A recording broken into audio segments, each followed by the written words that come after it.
നമസ്കാരം കേട്ടോ, ജയനാണ്. അപ്പോൾ ഇന്നത്തെ നമ്മുടെ വീഡിയോ എന്ന് പറഞ്ഞു കഴിഞ്ഞാൽ മാരുതി സുസുക്കിയിൽ നിന്നുള്ള ഒരു പുതിയ ലോഞ്ചിനെ കുറിച്ചുള്ള ഡീറ്റെയിൽസ് ആണ് കേട്ടോ.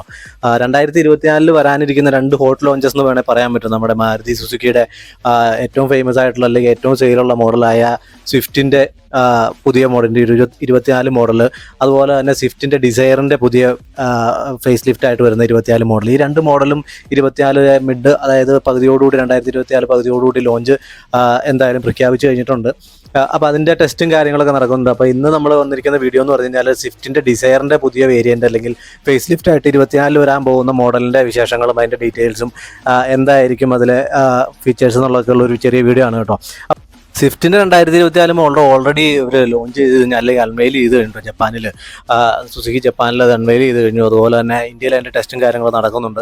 കൂട്ടത്തിൽ തന്നെ ഡിസയറിൻ്റെ പുതിയ വേരിയൻറ്റിൻ്റെയും അല്ലെങ്കിൽ പുതിയ ഫേസ് ലിഫ്റ്റിൻ്റെയും ടെസ്റ്റുകൾ നടന്നുകൊണ്ടിരിക്കുകയാണ്. സ്വിഫ്റ്റ് ഡിസയർ എന്ന് പറഞ്ഞാൽ ശരിക്കും പറഞ്ഞ ഒരു ഫാമിലി കാറും അതുപോലെ തന്നെ ഒരു കൊമേഴ്ഷ്യൽ ടാക്സി മേഖലയിലാണെങ്കിലും ഒത്തിരി ഓടുന്നൊരു വാഹനമാണ്.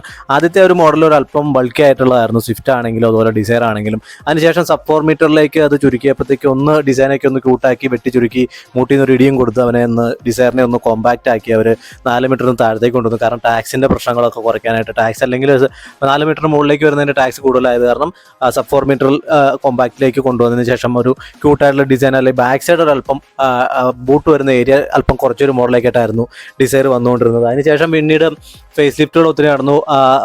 സ്വിഫ്റ്റിൻ്റെ ആണെങ്കിലും അതുപോലെ ഡിസയറിൻ്റെ ആണെങ്കിലും ഹെഡ് ലാമ്പുകളും ബമ്പറുകളും അങ്ങനെയുള്ള ചെറിയ ചെറിയ മോഡിഫിക്കേഷൻസ് ഒക്കെ നടന്നുകൊണ്ടിരുന്നു. ഇപ്പോൾ പുതിയ വേരിയൻറ്റ് വരുന്നത് മറ്റൊരു ഡിസൈനിലാണ് കേട്ടോ. ശരിക്കും പറഞ്ഞാൽ 24 സ്വിഫ്റ്റിൻ്റെ തന്നെ ഒരു സ്വിഫ്റ്റിൻ്റെ നിങ്ങളെല്ലാം വീഡിയോ കണ്ടുകാണല്ലോ. അപ്പോൾ അതിൻ്റെ ഒരു രീതിയിലേക്കാണ് പുതിയ ഡിസൈറും വരുന്നത് കേട്ടോ. അതായത് പുതിയ ബമ്പർ, പുതിയ ഹെഡ് ലാംപ്സ്, പുതിയ ഗ്രില്ല്, അങ്ങനെയുള്ള കുറേ കാര്യങ്ങളൊക്കെ ആയിട്ടാണ് പുതിയ ഡിസൈർ വരുന്നത് കേട്ടോ. ഇപ്പോൾ ഈ കാണുന്ന വീഡിയോ എന്ന് പറഞ്ഞാൽ സ്പൈഡായിട്ടുള്ളൊരു വീഡിയോ ഇമേജസ് ഒക്കെ ആണ്. അതായത് ഹിമാചൽ പ്രദേശിലാണ് ഇതിനെ ടെസ്റ്റ് ചെയ്തുകൊണ്ടിരിക്കുന്നത് കേട്ടോ. അതായത് എക്സ്ട്രീം കണ്ടീഷൻസിലാണ് ഇപ്പോൾ എല്ലാ ബ്രാൻഡുകളും തന്നെ വണ്ടികൾ ടെസ്റ്റ് ചെയ്യാൻ പോകുന്നത്. ഹിമാലയ പോലുള്ള റീജിയണിൽ, അതുപോലെ തന്നെ നമ്മുടെ പ്ലെയിൻസിൽ നിന്ന്, അതായത് നോർമലി നമ്മൾ താറിൻ്റെ ആണെങ്കിലും ടെസ്റ്റ് കണ്ടു ഇവിടുന്ന് ചെന്നൈയിൽ നിന്ന് തൊട്ട് ഹിമാലയം വരെ ഓടിച്ച് ഉള്ള ടെസ്റ്റും കാര്യങ്ങളൊക്കെ. അതുപോലെയാണ് ഇപ്പോൾ എല്ലാ ബ്രാൻഡുകളും തന്നെ എക്സ്ട്രീം കണ്ടീഷനുകൾ ടെസ്റ്റ് ചെയ്തിട്ടാണ് വാഹനങ്ങളെല്ലാം ടെസ്റ്റിൻ്റെ കാര്യങ്ങളൊക്കെ നടത്തിക്കൊണ്ടിരിക്കുന്നത്. കാരണം എല്ലാ കണ്ടീഷൻസിനും ഉള്ള കാര്യങ്ങളെല്ലാം ശേഷം മോഡിഫിക്കേഷനും അങ്ങനെയുള്ള കാര്യങ്ങളൊക്കെ നടത്താനുള്ള സ്റ്റഡിക്ക് വേണ്ടിയിട്ടാണ് ഇവർ ഇത്തരം കാര്യങ്ങളൊക്കെ ചെയ്യുന്നത് കേട്ടോ. നമുക്ക് കാണാൻ പറ്റും ഫ്രണ്ടിൽ നിന്ന് നോക്കി തന്നെ എന്തായാലും റാപ്പ് ചെയ്ത് ക്യാമഫ്ലാജ് ചെയ്താണ് ടോട്ടലി ടെസ്റ്റ് ചെയ്തുകൊണ്ടിരിക്കുന്നതെങ്കിലും ഈ ലൈറ്റിൻ്റെ കാര്യങ്ങളും എല്ലാം കുറച്ച് ഏരിയ ഒക്കെ ഓപ്പൺ ചെയ്തിട്ടുണ്ട്. അപ്പോൾ നമുക്ക് കാണാൻ പറ്റും DRL അങ്ങനെയുള്ള കാര്യങ്ങൾ. LED ഹെഡ് ലാംപ്സ് ആണ് വരുന്നത് ഡിസയറിൻ്റെ പുതിയ പേരിൽ വരുന്ന. സ്വിഫ്റ്റിൻ്റെ നമ്മൾ പറഞ്ഞിരുന്നല്ലോ, സ്വിഫ്റ്റിൻ്റെ നമ്മൾ ശരിക്കും പറഞ്ഞ വീഡിയോസ് എല്ലാം ലോഞ്ചിൻ്റെ കണ്ടിരുന്നു. ആ ഒരു രീതിയിൽ തന്നെ ബ്ലാക്ക്ഡ് ആയിട്ടുള്ള ഹെഡ് ലാംപ്സുകളാണ് ഇതിനും വരാൻ പോകുന്നത്. അതുപോലെ തന്നെ പുതിയ ബമ്പറും പുതിയ ഗ്രില്ലും അങ്ങനെയുള്ള കാര്യങ്ങളൊക്കെ ആയിട്ട് വരാൻ പോകുന്നത്. ടയറിലേക്ക് നോക്കി കഴിഞ്ഞാൽ ശ്രദ്ധിച്ച് കഴിഞ്ഞാൽ കാണാൻ പറ്റും നമുക്ക് പുതിയ അലോയ് വന്നിട്ടുണ്ട്. അതുപോലെ തന്നെ ടയറിൽ അവർ ഗ്രിപ്പ് കിട്ടാൻ വേണ്ടിയിട്ട് ഇപ്പോൾ ഈ മഞ്ഞിലൊക്കെ ഓടിക്കുന്നതുകൊണ്ട് ഗ്രിപ്പ് കിട്ടാൻ വേണ്ടി ഫ്രണ്ട് ടയറുകളിൽ പ്ലാസ്റ്റിക് പോലെ എന്തോ സാധനം കെട്ടിയിട്ടുണ്ട്. സാധാരണ ഹിമാലയത്തിലൊക്കെ ഈ മഞ്ഞിലൊക്കെ ഓടിക്കുന്ന വണ്ടികൾ അവരൊരു ചെയിൻ ഇടുന്നത് നിങ്ങൾ കണ്ടിട്ടുണ്ടാവും. ടാറ്റാ സുമോ അതുപോലെ അവിടെയുള്ള ജീപ്പുകളും കാര്യങ്ങളൊക്കെ പോകുമ്പോഴത്തേക്കും ഒരു ചെയിൻ ഇട്ടിട്ട് കെട്ടിയിട്ടാണ് ഗ്രിപ്പ് കിട്ടാൻ വേണ്ടിയിട്ട്. അവർ 4 വീൽ ഇല്ലാത്ത വണ്ടികൾ, അത് 4 വീലുള്ളതും ചില സമയത്ത് സ്നോയിലെ കണ്ടീഷൻസിൽ ഗ്രിപ്പ് കിട്ടാൻ വേണ്ടിയിട്ട് ചെയിനിൻ്റെ ഒരു കവർ ഇട്ടിട്ട് ഓടിക്കുന്നത് കാണാറുണ്ട്. അതുപോലെ തന്നെ ഗ്രിപ്പ് കിട്ടാൻ വേണ്ടിയിട്ടാണ് ഇതെനിക്ക് തോന്നുന്നു പ്ലാസ്റ്റിക്കിൻ്റെ എന്തോ വെച്ചിട്ടാണ് ടയറിൽ റാപ്പ് ചെയ്തിരിക്കുന്നത്. ഗ്രിപ്പ് കിട്ടാൻ വേണ്ടിയിട്ടാണ് അത് ചെയ്തിരിക്കുന്നത്. ടെസ്റ്റിംഗ് മോഡലിലേക്ക് നോക്കിക്കഴിഞ്ഞാൽ നമുക്ക് കാണാൻ പറ്റും ഓൾറെഡി ഒരു അല്പം കൂടി ഇപ്പോൾ എക്സിസ്റ്റിംഗ് ആയിട്ടുള്ള മോഡലിനെ കഴിഞ്ഞാൽ അല്പം കൂടി ഒരു ബൾക്കി ആയിട്ട് നമുക്ക് ഫീൽ ചെയ്യുന്നുണ്ട്. ബമ്പറിൻ്റെ കാര്യത്തിലാണെങ്കിലും ബോണറ്റിൻ്റെ കാര്യത്തിലാണെങ്കിലും. സൈഡ് പ്രൊഫൈലിൽ വലിയ മാറ്റങ്ങളൊന്നും വന്നിട്ടില്ല എങ്കിൽ തന്നെ മൊത്തത്തിൽ ഒരു അല്പം കൂടി വലിപ്പമുള്ളൊരു മോഡലായിട്ടാണ് ഫീൽ ചെയ്യുന്നത്. പിന്നെ നോക്കിക്കഴിഞ്ഞാൽ പ്രത്യേക ഒരു ഫീച്ചർ എന്ന് പറയുന്നത് നമുക്ക് റൂഫിലേക്ക് നോക്കിയാൽ കാണാൻ പറ്റും സൺറൂഫ് എന്തായാലും കൊണ്ടുവന്നിട്ടുണ്ട്.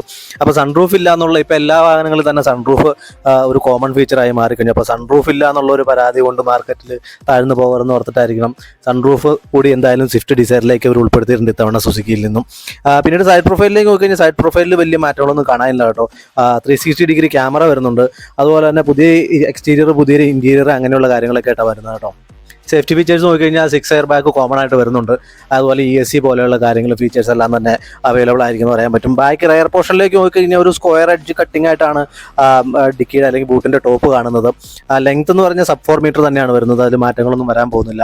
ടെയിൽ ഡിസൈനിലേക്ക് നോക്കിക്കഴിഞ്ഞാൽ നമുക്ക് പുതിയ ടെയിൽ ലാമ്പാണ് വരുന്നത്. അതായത് സ്വിഫ്റ്റിൽ കണ്ട പോലെ തന്നെ ക്ലിയർ ആയിട്ടുള്ളതായിരിക്കും. ഫ്രണ്ട് ബ്ലാക്ക് ഹെഡ് ലാംപ്സ് ആണെങ്കിൽ ബാക്കിലേക്ക് വരുമ്പോൾ ടെയിൽ ലാമ്പ് ക്ലിയർ ആയിട്ടുള്ള തന്നെ ടെയിൽ ലാമ്പ് ആയിരിക്കും കേട്ടോ. പിന്നെ ബമ്പർ ഡിസൈൻ വരുന്നത് പുതിയ ബമ്പർ ഡിസൈനാണ്. ബാക്കിൽ നോക്കിക്കഴിഞ്ഞാൽ നമുക്ക് ഷാർഫിനായിട്ടുള്ള ആൻറ്റിന കാണാൻ പറ്റും. അത്തരം കാര്യങ്ങൾ ഫീച്ചേഴ്സ് എല്ലാം തന്നെ അവൈലബിൾ ആണ്.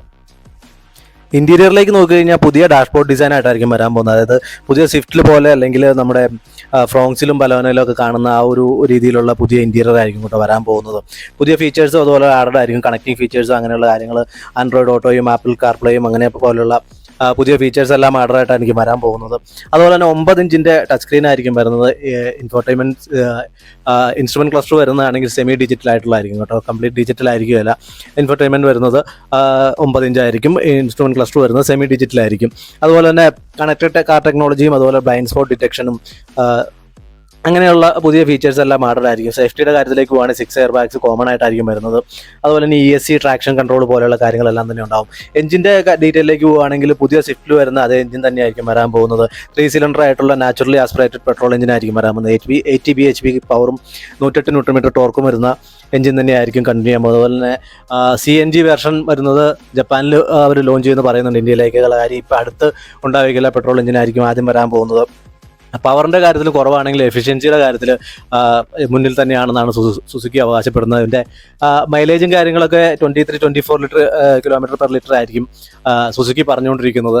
എന്തായാലും മൈലേജിൻ്റെ കാര്യത്തിൽ മാരുതിയുടെ നമുക്ക് എന്തായാലും ഡൗട്ട് ഇല്ല. മാരുതി തന്നെയാണ് മൈലേജിൻ്റെ കാര്യത്തിൽ ഏറ്റവും കൂടുതൽ ശ്രദ്ധിക്കുന്നത്. അതുകൊണ്ട് തന്നെ പവർ കുറയ്ക്കാനും അതുപോലെ തന്നെ വണ്ടിയുടെ വാഹനത്തിൻ്റെ വെയിറ്റ് കുറയ്ക്കാനും ഉള്ള കാര്യങ്ങളിൽ മാരുതി മുൻപന്തിയിൽ തന്നെയാണ്. അത്തരം കാര്യം മാരുതിയുടെ കാര്യത്തിൽ അങ്ങനെ പലരും ഇപ്പോൾ കംപ്ലൈൻറ്റുകളുണ്ട്. വണ്ടിയുടെ ബിൽ ക്വാളിറ്റി അങ്ങനെ പലതും വിളിച്ച് പറയുന്നുണ്ട്. പക്ഷേ മൈലേജിൻ്റെ കാര്യത്തിൽ നോക്കിക്കഴിഞ്ഞാൽ സെയിലിൻ്റെ കാര്യത്തിൽ നോക്കിത്താൽ ഇന്ത്യയിൽ മുൻപന്തിയിൽ ഈ പറയുന്ന മാരുതി തന്നെയാണ്.